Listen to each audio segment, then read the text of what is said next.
Hello' everyone, কি খবৰ আপোনালোকৰ? আশা কৰোঁ সকলোৰে ভালে। আজি আমি ওলাইছোঁ মামাহঁতৰ ঘৰলৈ বুলি। পিছে আজি আমাৰ এখেতে হেলমেটটো লোৱা নাই দেই, মইহে লৈছোঁ।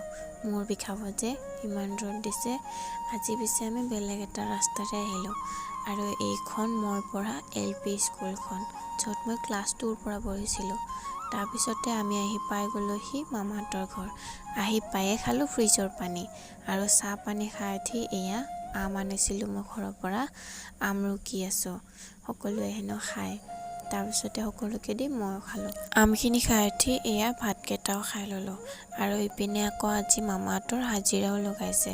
আৰু এইখন আমাৰ ককাৰ ফটো। আৰু এইপিনে কি ফুল জানো ধুনীয়াকৈ ফুলি আছে। আৰু এইপিনে মই ভৰিত কাটিও ল'লোঁ। তাৰপিছতে এইজনী মোক চুমা দিব লাগিছিল। আৰু এয়া গধূলি নঘটিবলগীয়া ঘটনা এটা ঘটি গ'ল। আমি গ'লোঁ মেডিকেল, তাৰপিছত আহিলোঁ আমি ঘৰত।